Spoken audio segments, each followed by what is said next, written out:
Welcome to the second episode in a three-part Legendarium series about real mad scientists. In this episode, we will discuss the life of Stubbins Ffirth, a man who conducted bizarre experiments to determine the causes of yellow fever. Stubbins Ffirth came into the world during the year 1784 in Salem, New Jersey, near the city of Philadelphia. During his childhood, the 1793 yellow fever epidemic struck Philadelphia, Pennsylvania, then a city of 50,000. A constant and deadly presence in tropical areas, yellow fever sometimes came to colder regions during the summer. It killed about 10% of Philadelphia's population, nearly 5,000 people. The many victims of yellow fever died slow and painful deaths. This viral disease brought fever, loss of appetite, nausea, and muscle pain, especially in the back. After 5 days of pain, one of two things happened to the patients. First, they began to improve and could resume their usual lives.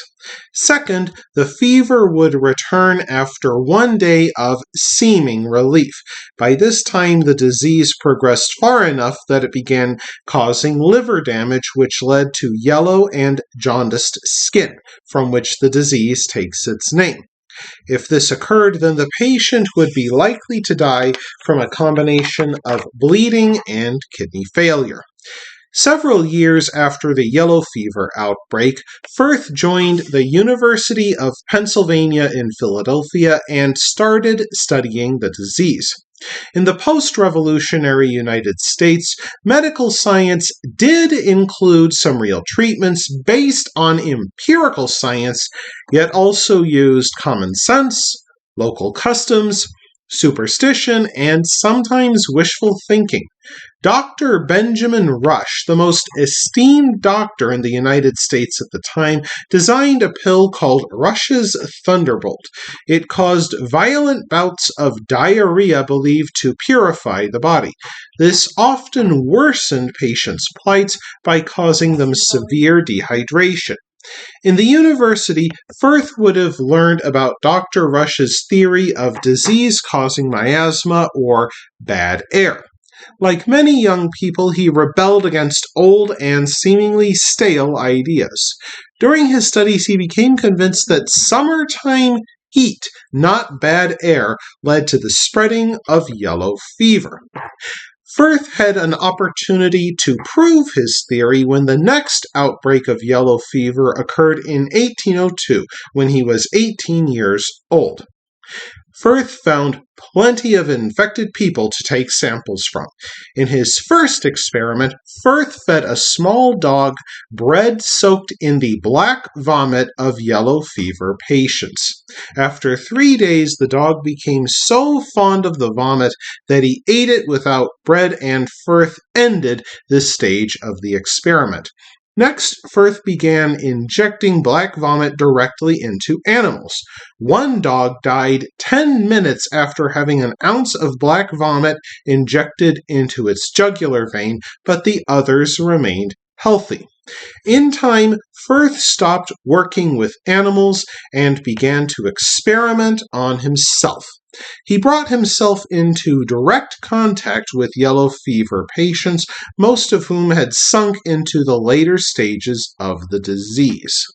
First, he made incisions in the skin of his arms and smeared the black vomit of infected persons into his wounds. When that failed to give him yellow fever, he began pouring the vomit of yellow fever patients onto his eyeballs, and this too failed to infect him. Perhaps growing increasingly certain that he had disproven the contagious nature of yellow fever, he began frying the black vomit of patients and inhaling the fumes as the sickness cooked. When this, too, failed to give Ffirth the dread disease, he began drinking the undiluted dark vomit of the patients, and once more nothing happened. An increasingly bold and reckless Ffirth started smearing himself with the urine, saliva, and blood of yellow fever patients. Once more, nothing happened to him except perhaps his smelling extremely bad. Based on his outlandish experiments and the results derived, or lack thereof, Stubbins declared his hypothesis correct. Ffirth published his findings in his 1804 thesis, A Treatise on Malignant Fever, with an attempt to prove its non-contagious, non-malignant nature. Thereafter, he lived quietly, likely practicing medicine. Very little else is known about Stubbins Ffirth, save that he died in 1820 at the age of 36. Yet time proved his experiments with yellow fever wrong. The eradication of the tropical disease would be achieved by Carlos Finley, a Cuban physician based in Havana who proposed a new theory in 1881. He realized that mosquito bites spread yellow fever and that its spread had everything to do with mosquitoes breeding in the summer. Finley held fast to his ideas despite incredulity and ridicule from his peers. He shared his ideas, his publications, and a sample of mosquito eggs with the U.S.